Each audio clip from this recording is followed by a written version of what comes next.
very quickly here, a lot of you have asked questions about the online class that I teach on Saturdays, 2 p.m. to 4 p.m. Eastern Standard Time, Ancient Kemet, the Moors, and the Maafa, Understanding the Transatlantic Slave Trade, what they didn't teach you in school. So we deal with thousands of years of history, and we deal with what leads up to the transatlantic slave trade taking place. When we study our history, we can't start our history in slavery. And this is one of the things that really has to be impressed during Black History Month, African American History Month. We can't start our history in slavery. We have to deal with thousands of years of history that leads up to the transatlantic slave trade taking place. We have to deal with ancient Kemet, ancient Egypt, Nubia, Ta-Nehisi, deal with these African civilizations, deal with Carthage, and deal with Zimbabwe and different things like this. Okay. And what we do in this class, and there's over 200 slides in the class, we go through and look at this history chronologically. There's a timeline of history that we use, and then we go through and look at different periods of history to see cause and effect. And we look at how really Africans lose control. We look at invasions that take place. One of those things we look at are the Punic Wars, and we look at Hannibal Barca and the Battle of Cannae in 216 BC.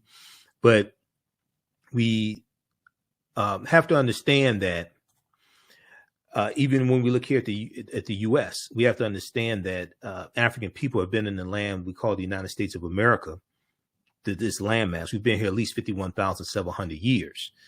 And if we look at Dr. David Imhotep's book, The First Americans Were Africans, Documented Evidence, on page 14 of his book, he deals with a discovery made by Dr. Albert Goodyear in Allendale County, South Carolina in 2004, where they found 13 different types of evidence that to thoroughly document an African presence in the land we call the United States of America, dating back at least 51,700 years ago.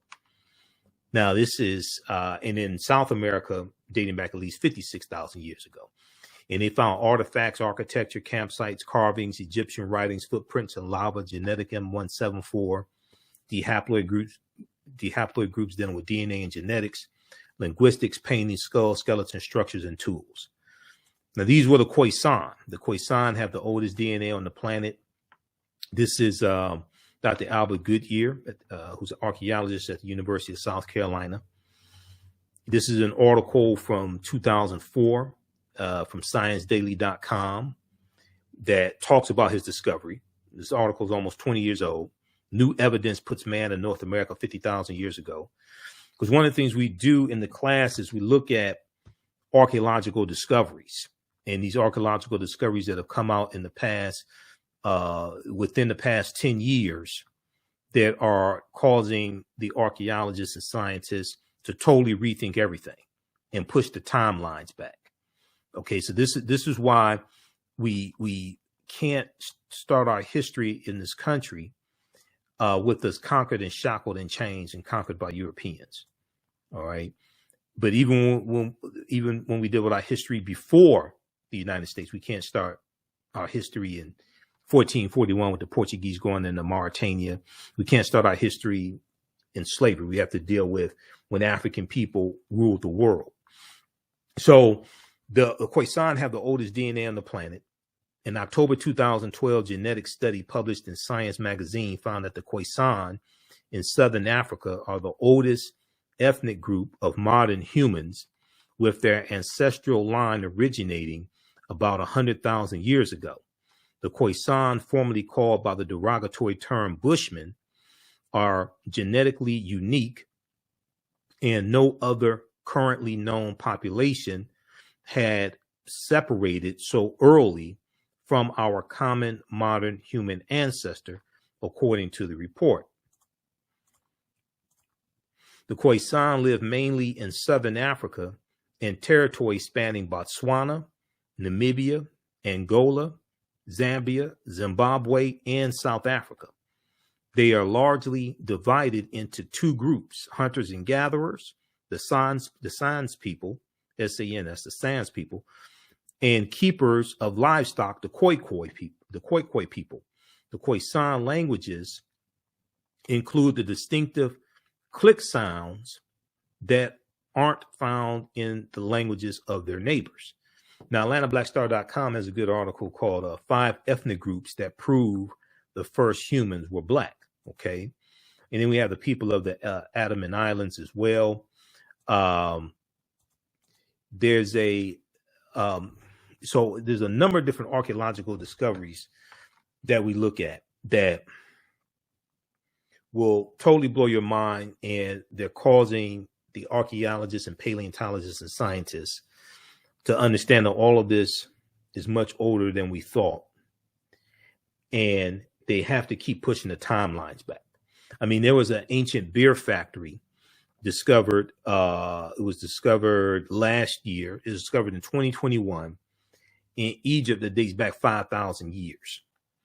But this discovery right here, New York Times has an article from February 2010 on Crete, new evidence of very ancient mariners. On Crete, new evidence of very ancient mariners.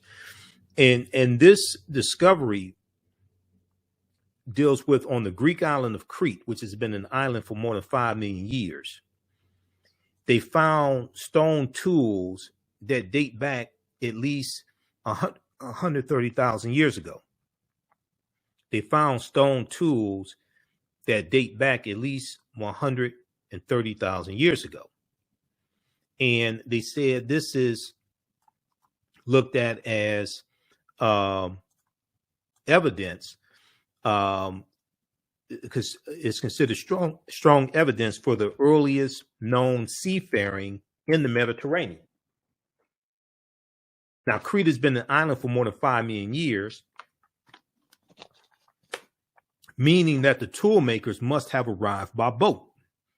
You're talking about 130,000 years ago. Okay. And one of the things Dr. David Imhotep deals with is how we were sailing 130,000 years ago. So this seems to push the history of Mediterranean voyaging back more than 100,000 years, specialists in Stone Age archaeology say. Previous artifact discoveries had shown people reaching Cyprus, a few other Greek islands, and possibly Sardinia no earlier than 10 to 12,000 years ago. So this is causing them to have to rethink everything. Okay, you have the lost city of Egypt, Tanis Heraklion, which what they found was revealed in 2013. This was a city in Egypt built about 8th century BC or BCE, before the Common Era, and it was swallowed into the sea. It was swallowed into the sea about 1,200 years ago. Okay, Tanis Heraklion, and they found 16-foot tall statues. They found 64 ships, okay, at the bottom of the sea. This is what they found, but they found all this evidence of this lost city of Egypt, Tanis Heraklion. They found 700 anchors, countless gold coins. This discovery was revealed in 2013. So I remember when it was revealed, I talked about it when it came out, okay? All right, now, when we look at the Washington Monument, that is a ancient African symbol called a Tekken, which comes from the mythology of Asar, Aset, and Heru, who the Greeks called Osiris, Isis, and Horus. And there were about 1,200 Tekkenu all throughout ancient Kemet. We know that the foundation of Freemasonry comes out of ancient Kemet as well, comes out of the teaching from the lodges, the mystery systems, out of ancient Kemet. And 50 of the 56 signers of the Declaration of Independence were Freemasons. Egypt. So there's some books that we reference in the class. You don't have to buy any of the books to follow along. But one of them is Egypt on the Potomac by Tony Browder.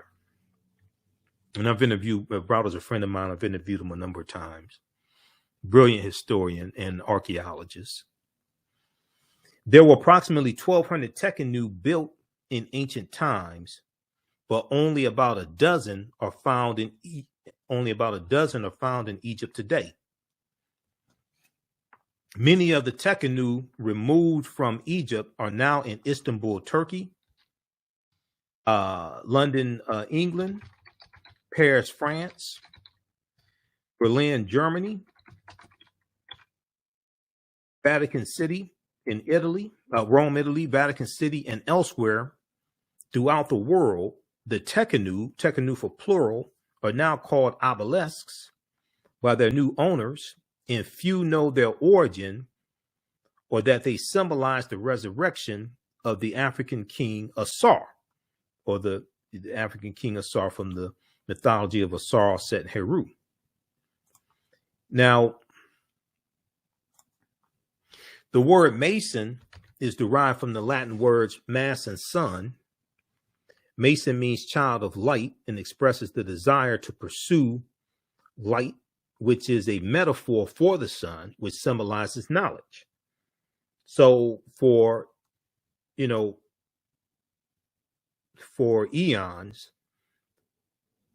light has been associated with knowledge.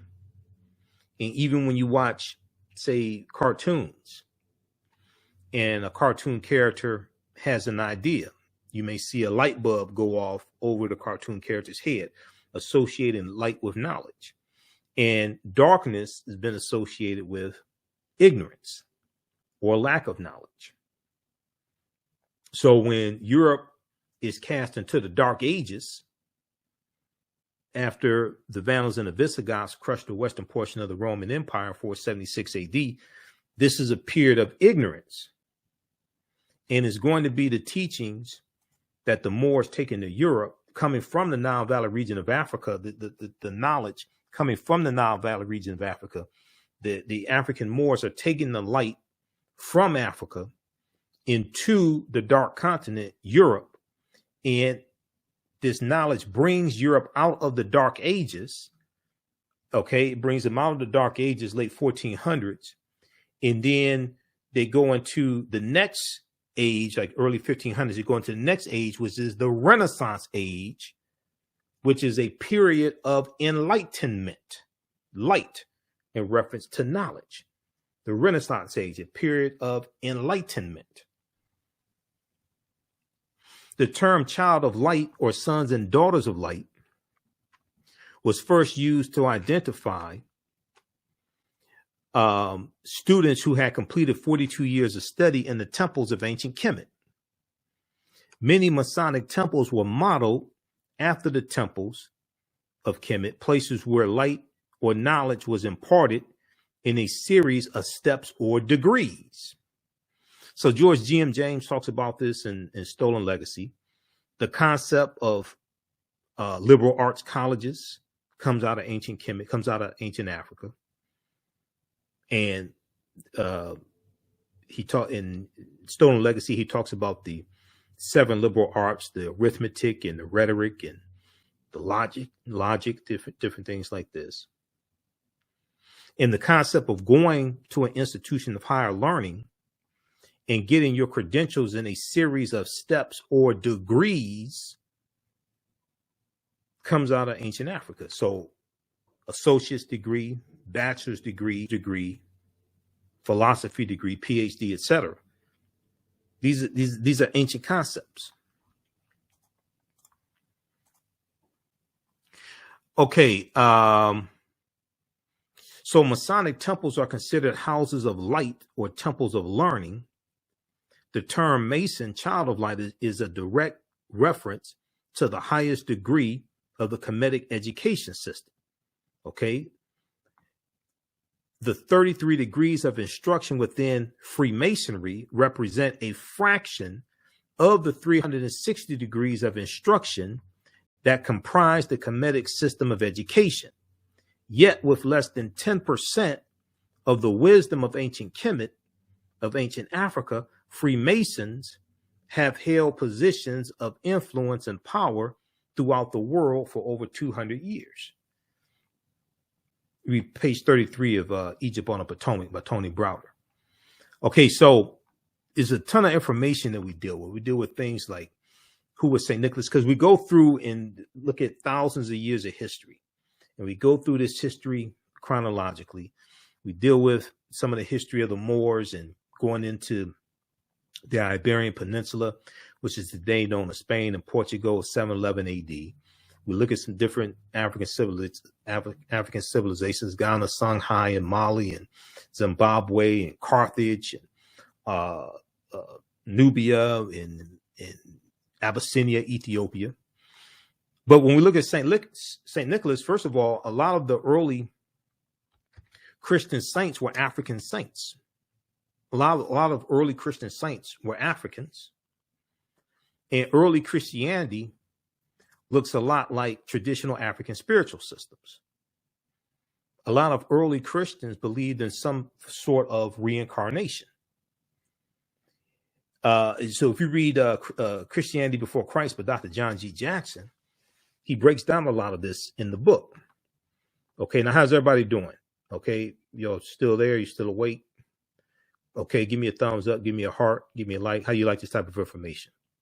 These are some of the slides from the class. We have over 200 slides in the class. All these slides I put together myself.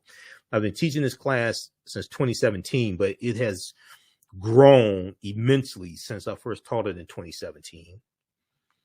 And if you've taken any of my online classes in the past, be sure to email me at ahnshow@africanhistorynetwork.com, because you'll get 50% off these classes. So this class here, this one meets on Saturdays, 2 p.m. to 4 p.m. Eastern Standard Time. So we do the sessions live. All the sessions are archived and recorded. You can go back and watch it anytime. In class, you can see me. I can't see you. I don't take attendance, anything like that. All right. This is ancient Kemet, the Moors, and the Maafa, understanding the transatlantic slave trade, what they didn't teach you in school. The term Maafa is a Kiswahili term which refers to the Great Disaster. It refers to our Holocaust, okay, which is totally different than anybody else's. This is not trying to take away from other disasters that have happened to other people, but ours is entirely different. All right. And so this is you can use this information with your children also. I would say the information is PG-13.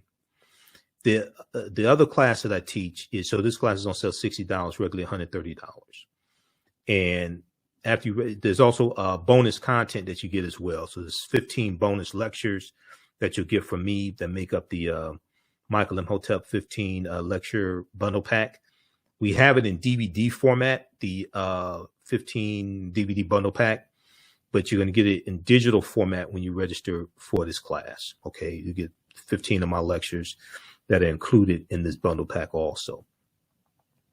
In the second class I teach on Sunday is from the Civil War to the Civil Rights Movement and Black Power, 1865 to 1968. That's on sale $60 also, regularly $130. And that's 2 p.m. to 4 p.m., same format. And we have them, both classes, in the bundle pack for only $100, regularly $260. Okay. All right. So we posted the link here, and it's at our website, AfricanHistoryNetwork.com. If you have any questions, be sure to email me at ahnshow@AfricanHistoryNetwork.com. And if you want me to do a modified class for your church, for your study group, your organization, your fraternity, sorority, etc., email me as well. We can set that up. So when we deal with St. Nicholas, this intersects with Sinterklaas, which is Dutch for St. Nicholas, and the religious figure Sinterklaas that we see worshipped in the Netherlands and Holland, things like this. And then this also gets into Black Pete, Zwarte Piet, who is a Moor, Black Pete the Moor. And you have these Europeans who have a parade and celebrate Zwarte Piet and Black Pete. And they put on blackface and Afro wigs, Okay. And they, this right here, they put on blackface and Afro wigs. All right. And they celebrate the coming of Sinterklaas and Black Pete. Now, from Sinterklaas, from this religious figure of Sinterklaas, you get the secular figure, the mythological figure of Santa Claus. Okay. And Sinterklaas is introduced into the U.S. in the early 1700s by the Dutch. And you're going to have the cartoonist Thomas Nast. The cartoonist Thomas Nast, N-A-S-T, is largely credited with creating the secular figure of Santa Claus, the jolly fellow, fat, red and white suit, things like this. But that comes from Sinterklaas, which comes from the Netherlands. But if we look at Bishop Nicholas of Myra, which is modern day Turkey, he was a Greek Orthodox bishop born in 280 AD. He was African, by the way, as well, as many of your early saints were. He was born to wealthy parents and gave away his inheritance to the poor.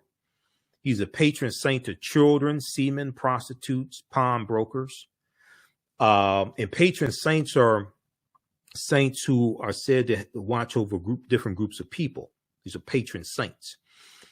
And the concept of the patron saints is going to come from the Neteru, because when you study the Neteru, coming out of ancient Kemet, and you have like Ma'at and Auset. Auset is associated with love and fertility. Auset, the mother of Heru, and we know that this is where you get the first Holy Trinity of Asar, Auset, and Heru. Heru, born of a virgin birth, December 25th, which ties into astronomy. All right, and you deal with. I've done a whole presentation dealing with the winter solstice and why Christmas is celebrated on December 25th. We deal with that in the class as well. There's a whole separate lecture I've done dealing with that in ancient Kemet, the winter solstice, and the history of Christmas. But Christ is not a name, it's a title, dealing with anointed or the anointed one.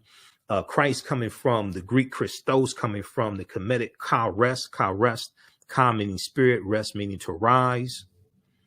When you study all this, it takes you right back to ancient Africa or Sumer or Mesopotamia, and we're dealing with a retelling of ancient stories. We're dealing with a retelling of ancient stories told over and over again, adapted to various people's cultures throughout thousands of years. Okay, and their ethnicity is put on it, their names are put on it, and their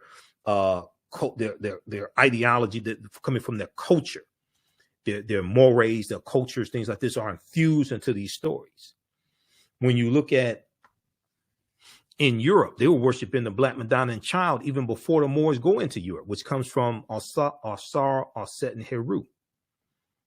But you still have statues of the Black Madonna and Child in Europe right now, in France, in Spain, in Portugal, Germany, Czechoslovakia, Russia.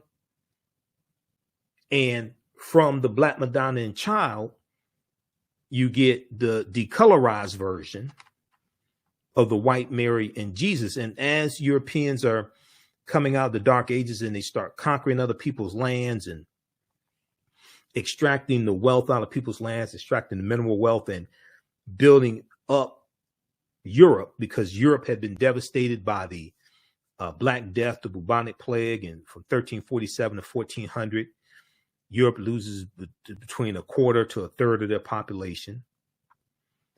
But as you see a rise in European powers, you're going to see a rise in the dominance of the European phenotype. European phenotype gets elevated, and a lot of these different figures that were traditionally African figures, mythological, etc., get reinterpreted as European. When you study Zeus amongst the Greeks, In Greek mythology, they tell you Zeus comes from Ethiopia. We know the word Ethiopia and Ethiops is Greek, which means sunburnt, but they tell you Zeus comes from Ethiopia. Originally, Hercules was black. Then you're going to see Michelangelo paint the Sistine Chapel, and he uses his aunt and uncle as the models for Adam and Eve. You're going to see this reinterpretation of these traditional figures that were traditionally African. You're going to see them reinterpreted as European, and then they're going to be projected around the world. If you look at this book here, this is one of the books I use in the class from Runoko Rashidi, who's a friend of mine. We know Runoko passed away August 2nd, 2021. He was in Egypt. Black Star, the African Presence in Early Europe. Black Star, the African Presence in Early Europe. So on page 90, and Runoko had a library of probably about 40,000 photographs he took. He visited something like 125 islands and countries all around the world. And he would document the African presence all around the world.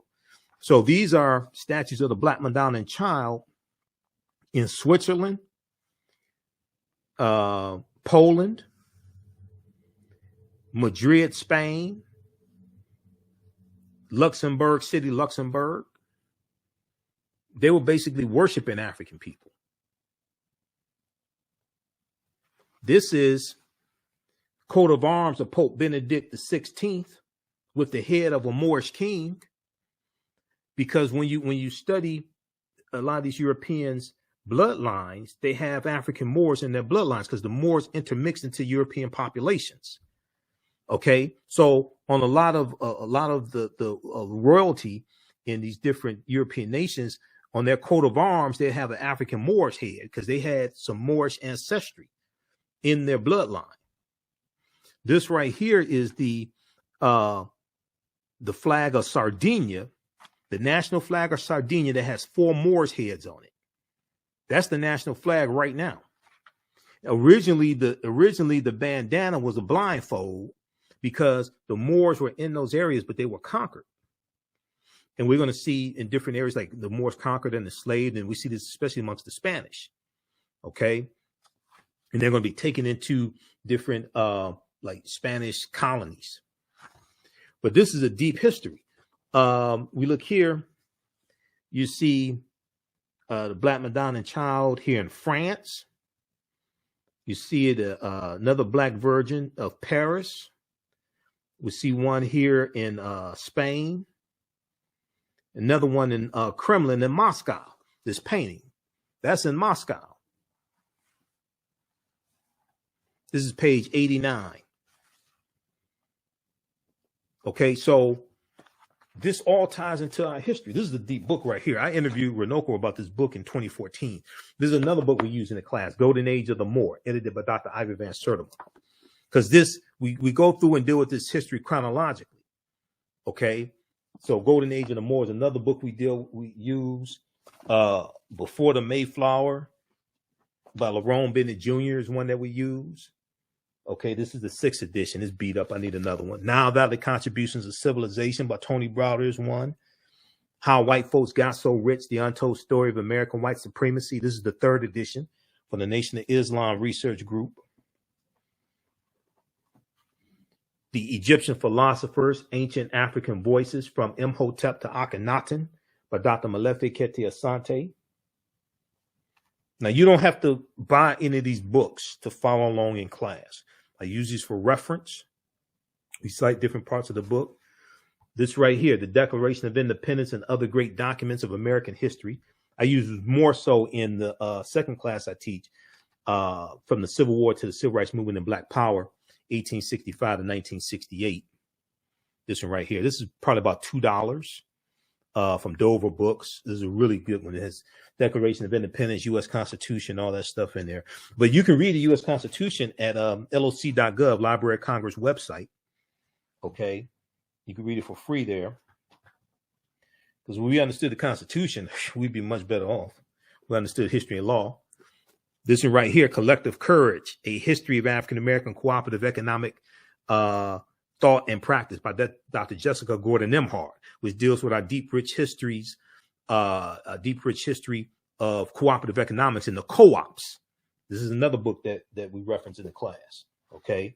Nile Valley Contributions to Civilization by Tony Browder. Egypt on the Potomac by Browder as well. This book right here, Egypt on the Potomac. Christmas Miscellany, Everything You Always Wanted to Know About Christmas by Jonathan Green. This is one of the books I read when I was really studying the history and origins of Christmas, because I've been doing presentations dealing with the history of Christmas going back to 2012. So those are just a few of the books that we do within the class. So you don't have to, some of these books you may have in your library. If you don't, it's fine. You still be able to follow along in the class because I have a lot of slides for you. All these slides I put together myself. How's everybody doing? Okay. How you all like this type of information? Who still needs to register for this 10-week online class? As soon as you register, you can watch the class we did last week. I'll post the link here again. And we also have a bundle pack when you register for both classes for only $100. Classes are regularly $130 each. You have a special discount right now. And if you have any questions, if you have to make any other arrangements, if you want to pay through PayPal or anything like that, or pay through Cash App, email me ahnshow@africanhistorynetwork.com, ahnshow@africanhistorynetwork.com. All right, let's continue here. We'll be here for a few more minutes. So it's important to understand this history chronologically. Historical events don't happen in a vacuum. They are the culmination of a sequence of historical events that lead to other events taking place. Some other things we deal with now, we deal with the film Black Panther. And the film Black Panther is deep on multiple levels. Okay. The word Wakanda is a real word. There were 11 different African cultures infused into the film Black Panther. Ruth Carter, who was the costume designer, she studied 11 different African cultures over the course of about 6 months. And you see this incorporated into the film. Now, Bast is short for Bastet, is a deity or neter from ancient Kemet. The panther deity Bast that watches over the people of Wakanda. And Wakanda is not one group of people. Wakanda is the nation. Wakanda is made up of 18 different tribes. Okay, because I do lectures dealing with the film Black Panther. And I did about 3 months research on the film and the comic book to understand what the hell I was seeing in the movie before I went out here and started talking about it and doing lectures. Okay. Other people didn't do that. I'm not going to call any names, but I can listen to them and tell they ain't do any research. And 2 of the books that I read, first of all, there's about 100 articles that I read dealing with the movie and the comic book because I'm a researcher, to really understand what I'm seeing on the screen. And the movie Black Panther was the 18th film in the Marvel comic universe. And all those films have an interconnected storyline. And then there were 4 other films in that sequence, in that interconnected storyline. So you have to understand the interconnection between the movies to understand what you're seeing in the movie. These are 2 books that I read on the film Black Panther to understand what it is that I'm seeing in the movie before I go out here and start talking about it and doing presentations across the country. The official movie special, Black Panther. So this has interviews with the cast, the director, Ryan Coogler, background information on the movie, things like this, right? How many people have seen this book? I read over 100 articles on the movie Black Panther. Okay, to understand what I'm seeing in the movie. And then I read this book here by also by Marvel, Black Panther: The Ultimate Guide. This deals with the 52-year history of the Black Panther comic book, because a lot of the themes from the comic book we see in the movie, and then we see changes in the storylines, things like this. So I had to study the Dora Milaje comes straight out the comic book. I had to study the history of the comic book to understand what I'm seeing in the movie before I go out here and start doing presentations on the movie. And understanding like the change in the storyline of Killmonger, things like this. Because in the comic book, Killmonger is 100% Wakandan. He's not half Wakandan, half African American. And look at the introduction of Black Panther in the Fantastic Four comic book. All this stuff. Okay. So when we look at Wakanda, first of all, Wakanda is a real word. Wakanda means possesses secret powers in the Omaha Ponca Native American language and the Sioux Indian language. And then Wakanda is also a Bantu word as well. Now, when we look at Bast or Bastet, Bastet is an ancient Egyptian goddess or neter worshipped in the form of a cat or in the form of a lioness and later a cat. She's a goddess of warfare in Lower Kemet, worshipped as early as the Second Dynasty, about 2890 BCE, before the Common Era. When we look at the Black Panther comic book, Wakandan religion and its tribes. The religion of the Wakandan people first developed during the pilgrimage to the land in their conflict with the originators. The gods of Wakanda formed from the heroes of humans within the tribe. Ascending to the status of a god, these heroes became the Orisha. The Orisha are the names of the deities in the spiritual system of Ifa, which is practiced amongst the Yoruba of Nigeria. This is in the comic book, the Orisha. Some people say Orishas, but a brother from Nigeria told me, he said it's Orishas.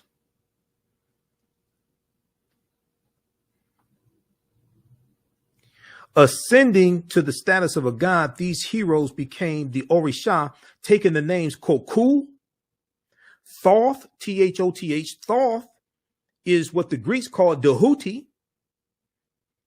Dahuti is the deity, the neter, that delivered the Annunciation to the Virgin Auset that she's going to give birth to Heru. It's called the Annunciation. That's Dahuti. Bast comes from Bastet, Mujaji, Ptah. Ptah is one of the original Neteru. Okay, Ptah is one of the original Neteru. It was right behind me. Picture of Ptah. This is in the Black Panther comic book. And Niami. The Orisha's origin. Let me flip back over to this. Hold on.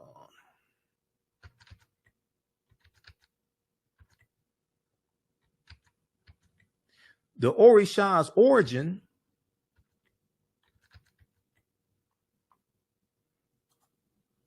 okay, I'm going to go back to that slide. Hold on. What can I see this here? All right, here we go. Should be able to see it now. The Orisha's origins date back to the ancient Egyptian beings known as the Inuit. So if you study ancient Kemet, you know the Inuit refers to the 9 original Neteru. This is out of the Black Panther comic book. What are the Inuit? Inuit means group of 9 in Greek. In ancient Kemet, they were called Pesjet. The 9 Neteru were Atom, which is the sun, Shu, which is air, Tefnut, moisture, Geb, earth, and Nut, sky, Asar, who the Greeks called Osiris, Aset, Isis, Seth, Set, who is the brother of Asar, and Nephthys. This is known as the Ennead, which comes straight out of ancient Kemet, but that's in the Black Panther comic book. Read pages 274 and 277 of Ancient Egypt by Lorna Oakes and Lucia Galen. Also Nile Valley Contributions to Civilization. And they break this down in the book because pages 274 to 277, they have a chart of the Neteru.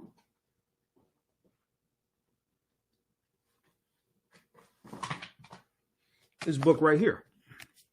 They have a chart of the Neteru. And so we show you this in the class. We go through and break all this stuff down and put it into, organize all the information. They have a chart of the deities of the Neteru and their attributes. And from the Neteru, this is where we get the concept of the saints. Because in Christianity, and contrary to popular belief, the Catholic Church wasn't founded until mid 11th century AD. It's going to be the Eastern Orthodox Church that we see early on. So when you had the Council of Nicaea in 325, that's not the Catholic Church. Catholic Church is not founded until centuries later. That's the Eastern Orthodox Church. That's the Eastern Orthodox Church that we see when in 431 or 432 AD, Pope Celestine I sends a British slave named Patrick into Ireland to convert the Irish to Christianity. Catholicism doesn't exist, and he's fighting against the Druids and killing the Druids. This is how we get the myth of Saint Patrick, and they say he drove the snakes out of Ireland. But the Druids are dealing with a watered down version of teachings coming out of ancient Kemet, and they wore on their helmets, they wore a cobra, or they have a uraeus on their helmets, and they were known as the snake people. We also deal with things like because we deal with the Crusades, starting at about 1096 AD, 1095, 1096 AD, the Crusades. And we know during the Second Crusade, you have the Knights Templar formed in 1118 AD. The Knights Templar are they're learning from the Moors, and they become very powerful. And the Knights Templar in France, they're going to be disbanded October 13th, 1307. And we deal with this whole thing called frigatriskaidekaphobia, which is the fear of Friday the 13th, and triskaidekaphobia, which is the fear of the number 13. And there's history behind it, and part of that deals with the Knights Templar, Friday the 13th, 1307, losing power. But the teachings of the Knights Templar go underground, and they resurface as the Freemasons and Rosicrucians and these different other secret societies or societies with secrets. But these are watered down versions of the teachings that the Moors take into Europe that come from ancient Africa.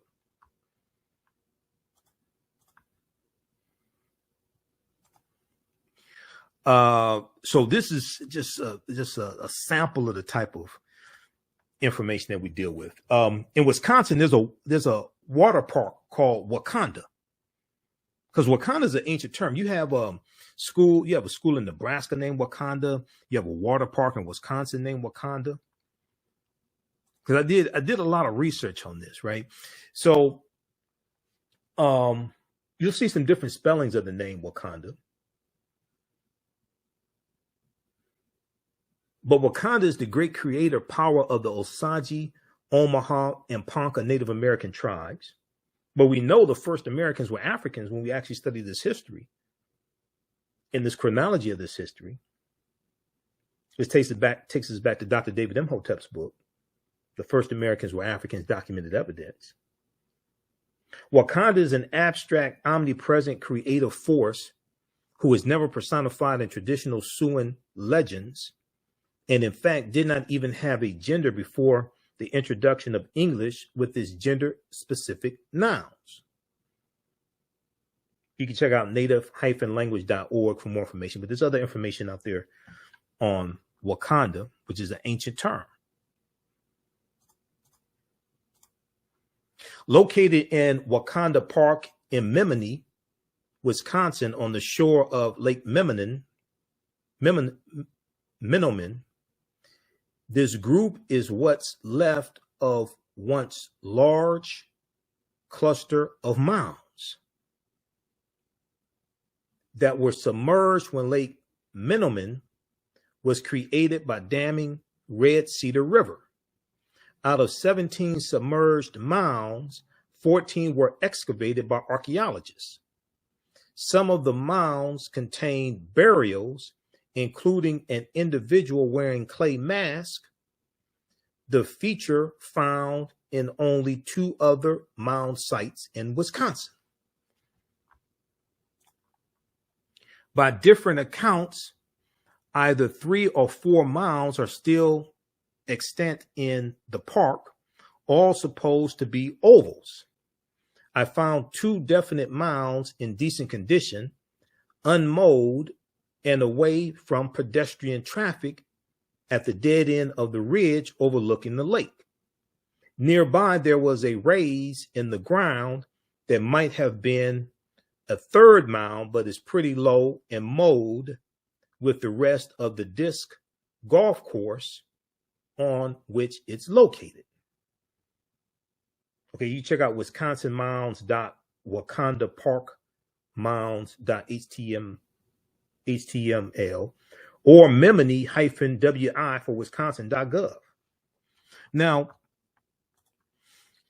in doing this research, so I was looking, and they have this historical marker, this whatever this is, this sign, this like historical marker here at the Wakanda Park in Wisconsin. And it talks about a group of ancient mortuary mound, and it talks about prehistoric Indian mounds. And they talk about these early mound builders. So this is a deep history. Okay, so these are just a few of the things we deal with. We talk about Carthage and Hannibal Barca and the Battle of Cannae in 216 BC, and Carthage being destroyed in 146 BC by the Romans. We deal with Ghana, Songhai, and Mali, 3 great West African nations. We talk about the Moors as well. And everything we taught Europeans came back to kick us in the behind. We deal with, according to the Oxford English Dictionary, the Moors as early as the Middle Ages and as late as the 17th century were commonly supposed to be black or very swarthy, and hence the word is often used for Negro. Early in the 8th century, after a grim and extended resistance to the Arab invasions of North Africa, the Moors joined the triumphant surge of Islam. Following this, they crossed over from Morocco over to the Iberian Peninsula, which is today known as Spain and Portugal, where their swift victories and remarkable feats soon became the substance of legends. In 710 AD, or Common Era, Tarif, with 400 soldiers and 100 horses, all Berbers, successfully carried out a mission in southern Iberia. Tarif, an important port city in southern Spain, is named after him. This was a reconnaissance mission to get the lay of the land and see what they were up against.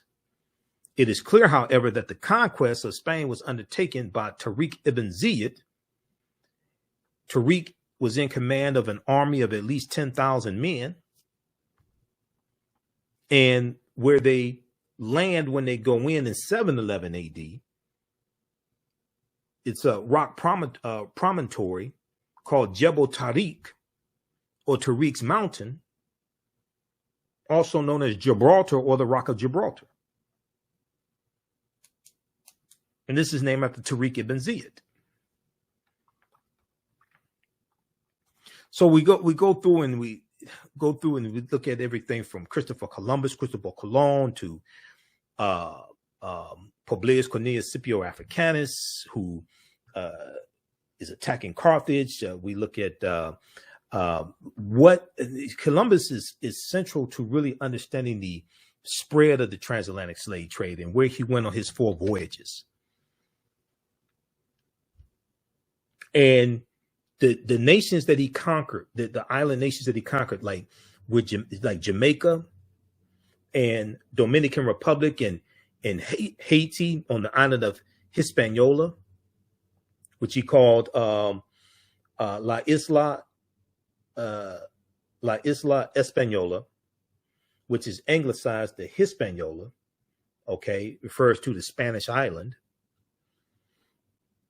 So the western third of the island of Hispaniola was a colony they called Santo Domingo amongst the Spanish. When the French take over the colony in 1697 from the Spanish, they call it Saint Dominique. And we know there's a revolution in 1791 in that colony. And when those Africans declared their independence January 1st, 1804, they called it Haiti, which is the Taino name, Haiti. And we call it Haiti. But those nations of Haiti, Dominican Republic, Cuba, which Columbus conquers on behalf of the Spanish crown in 1492, Puerto Rico, which he conquers in 1493 on behalf of the Spanish crown, those island nations have never recovered for what happened to them over 500 years ago.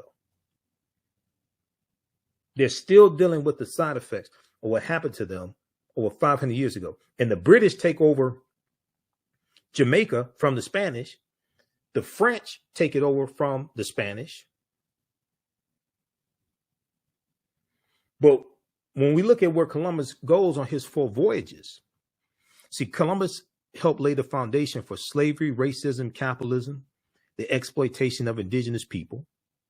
And then we see that we're going to have the Asiento de Negros signed by King Charles V in 1518, which really expands the transatlantic slave trade and causes direct transports of Africans from Africa directly to the Spanish colonies without having to go into Spain first. The Asiento de Negros.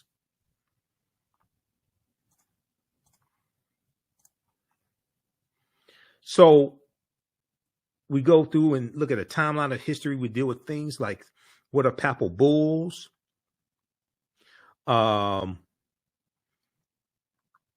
We deal with what was the transatlantic slave trade, the forced voyage of African people from Europe to Africa to the Americas. 1488, Pope Innocent VIII, he wasn't so innocent. Pope Innocent VIII accepted a gift of 100 more slaves from King Ferdinand of Spain, and then distributed these African slaves to various cardinals and nobles. 1488. This is 2 years before Columbus set sail. Columbus set sail August 3rd, 1492, late in the same year that the Reconquista is complete, and the Spain takes back control of the last stronghold of the Moors in Granada, January 2nd, 1492.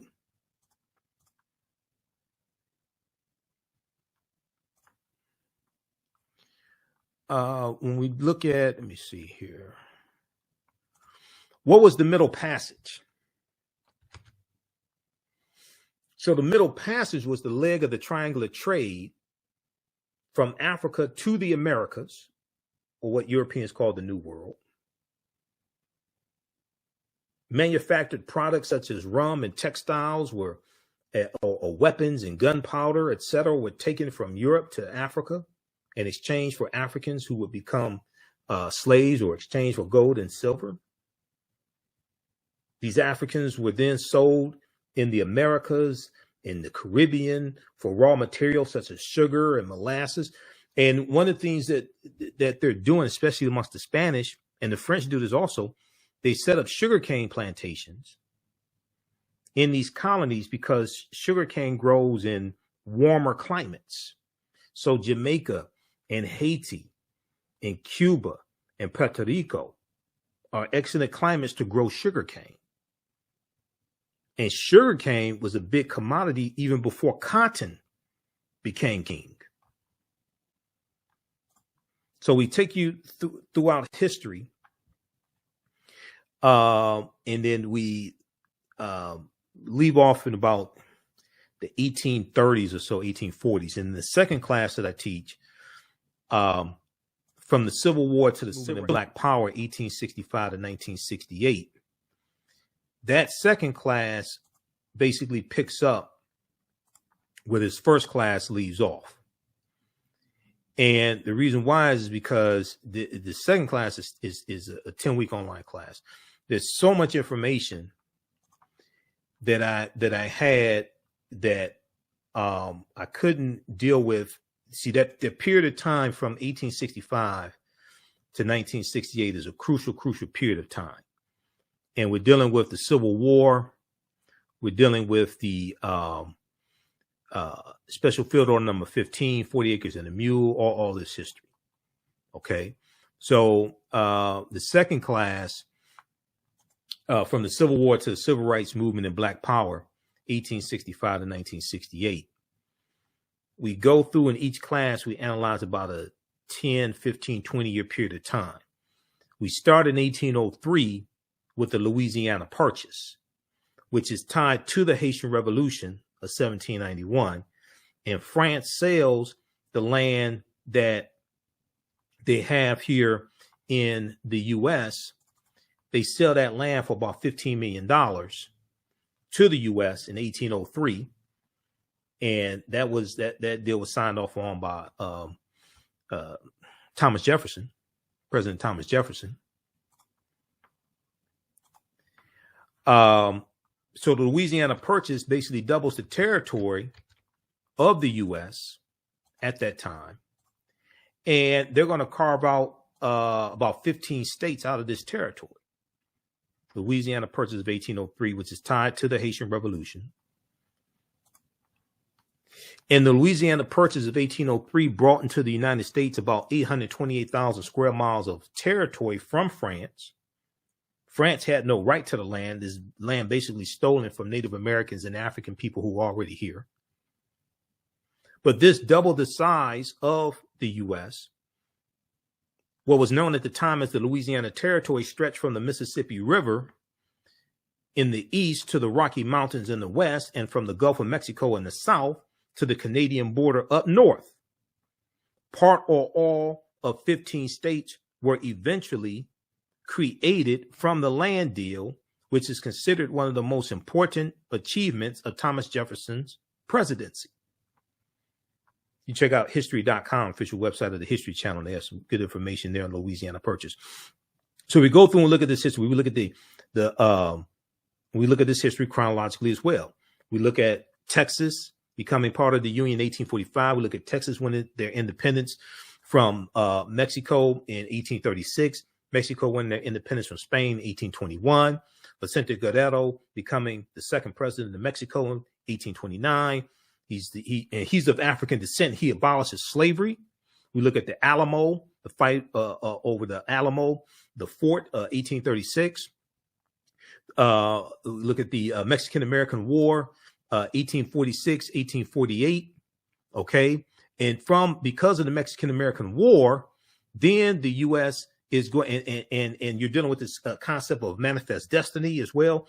The U.S. is going to get the land that makes up California, Arizona, New Mexico, Colorado, Utah, and Nevada from Mexico. as a result of the Treaty of Guadalupe Hidalgo of 1848, which is what ends the Mexican-American War.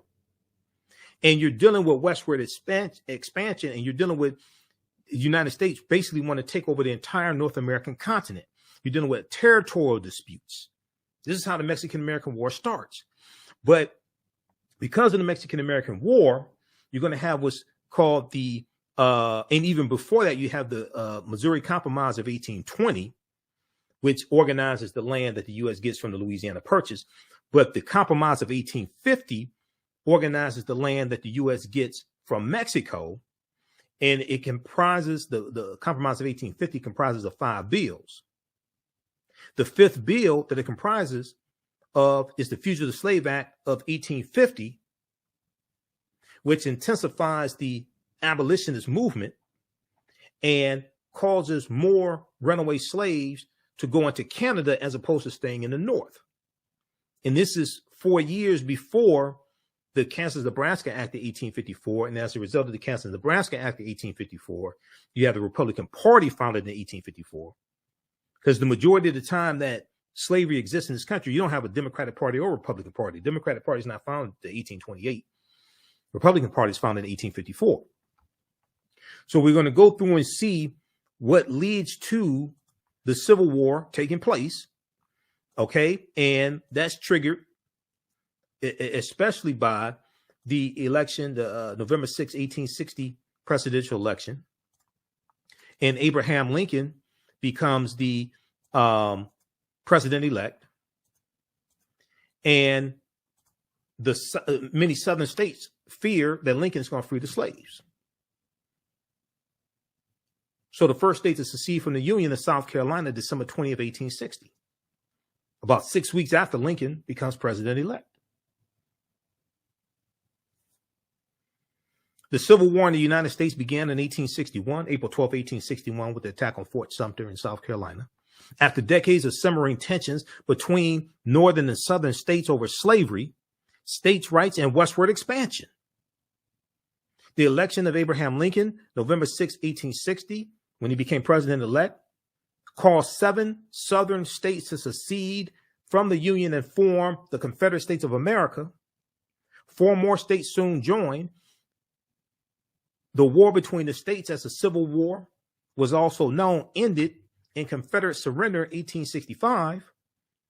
The conflict was the costliest and deadliest war ever fought on American soil, with some 620,000 of 2.4 million soldiers killed, millions more injured, and much of the South left in ruin.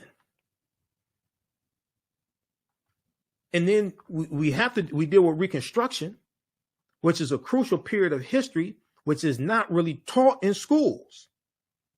Reconstruction, 1865 to 1877, where African Americans were showing America really how to have a democracy. There's a good article from time.com that we've talked about here on this show. Came out January of 2022, January 12, 2022. This makes the connection that I've been making even before I saw this article. This makes the connection between the political violence targeting African Americans and white Republicans during the Reconstruction era. It makes the connection between that and the January 6, 2021 insurrection, instigated by the traitor-in-chief, Donald Trump. A new report finds that 45 states are failing to teach students about the period that shaped race relations after the Civil War. That's the Reconstruction era. A new report finds that 45 states out of 50 are failing to teach students about the period that shaped race relations after the Civil War. We're still dealing with the effects of the Civil War and Reconstruction. Reconstruction ended in 1877. We're still dealing with those effects today. In the aftermath of the insurrection, January 6, 2021, at the U.S. Capitol, many leading historians drew parallels between the violence and the Reconstruction era, the period of political revolution directly following the American Civil War. Quote, the events we saw reminded me very much of the Reconstruction era and the overthrow of Reconstruction in 1877, which was often accompanied or accomplished, I should say, by violent assaults on elected officials, which is why you needed the Ku Klux Klan Act of 1871. This is a quote from Eric Foner, Pulitzer Prize-winning historian and author of Reconstruction, America's Unfinished Revolution, 1863 to 1877. He said this in an interview with the New Yorker, published a week after the January 6th insurrection. This is what I've been saying on the show. I said, dude, that's what happened during Reconstruction. Clinton, Mississippi massacre, 1874, Vicksburg, Mississippi massacre. When you go study these riots and massacres during Reconstruction, but then after Reconstruction ends, a lot of that was over. A lot of that was dealing with politics and trying to keep us from voting. Opelousas massacre, Opelousas, Louisiana, 1868. This is before Wilmington, North Carolina, 1898, where they overthrew a biracial government in Wilmington, North Carolina. This was long before that. Scholars say studying the aftermath of the Civil War can help put in context many of the most seminal events in the U.S. in recent years, from the brutal murder of George Floyd by police in May 25th, 2020 in Minneapolis, Minnesota, to the voter suppression laws enacted after African-American voters played a big role in helping Joe Biden and Kamala Harris become president and vice president in 2020. But despite the timeliness of the era in today's climate, many students in American schools will not get a full education of Reconstruction until they get to college. Well, most of them are not going to college. And this is directly related to our understanding of history, and your understanding of history influences your understanding of politics and who you vote for and the policies you support. In social studies standards, 45 out of 50 states and the District of Columbia, discussion of Reconstruction is partial or non-existent. In 45 states out of 50 and the District of Columbia, discussion on Reconstruction, 1865 to 1877, is partial or non-existent, according to historians who reviewed the period, reviewed how the period is discussed in K through 12 social studies standards for public schools nationwide. In a report produced by the education nonprofit Zen Education Project, the study's authors say they are concerned that American children will grow up to be uninformed about the critical period of history that helps explain why full racial equality remains unfulfilled today. So all this is connected, and all this is tied to history. And historical events don't happen in a vacuum. They are the culmination of a sequence of historical events that have a domino effect and lead to a larger event taking place.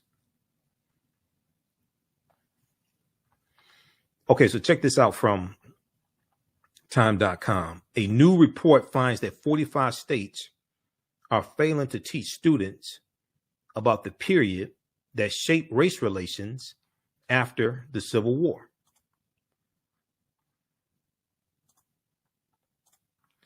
All right, how's everybody doing? How y'all like this type of information?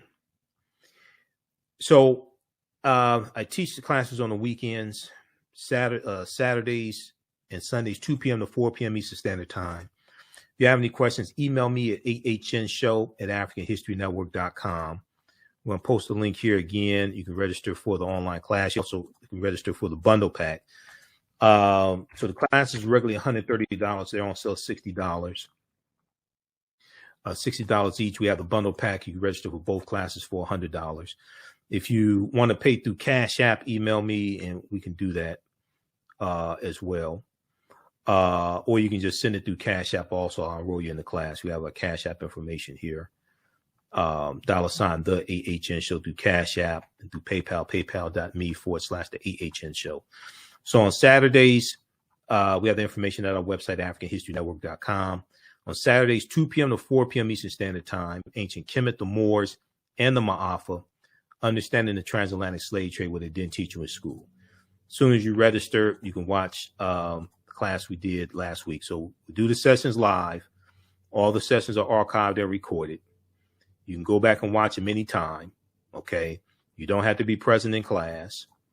And even a year, and once you register, you have full access to the class. So even after the course is over with, a year from now, if you want to watch the full classes there, you can watch it.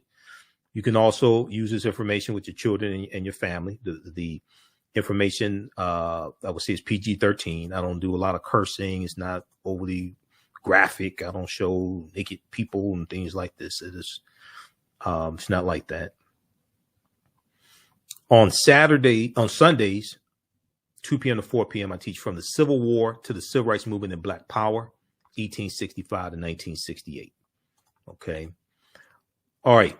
And then all of my DVD lectures and digital downloads are at our website, AfricanHistoryNetwork.com. If you have any questions, email me. If you want me to do a presentation or if you want me teaching these classes for your churches, your study groups, organizations, fraternities, sororities, you want me to do a modified, a shorter version of these classes, or you want me to do a presentation for your group or organization, email me as well. Okay, well, look, we have to get out of here. I'll see you all in class. Remember, at the African History Network, hopefully you learned a lot from this. Give us a thumbs up on this broadcast. Give us a heart. Give us a like. Follow us on our Facebook fan page, The African History Network, our YouTube channel, Michael Imhotep, IMHOTEP, and turn on live notifications so you know when we go live. Also, sign up for our email newsletter. Text the word Kemet, Kemet, to 22828. Text the word Kemet, text the word Kemet to 22828 to sign up for our email newsletter. All right, look, we have to get out of here. Remember, at the African History Network, we focus on educating, empowering, and inspiring people of African descent throughout the diaspora and around the world. I'll be on Roland Martin Unfiltered on Friday. I'm a panelist usually on Fridays. And, on Sundays, we're here for 2 hours on 9-10 a.m. Superstation WFDF, the African History Network show. We're here for 2 hours on Sundays. All right. Remember, right now, it's correct wrong behavior. It's not over till we win. Wakanda forever. And we'll talk to you next time, and we'll see you in class. Peace.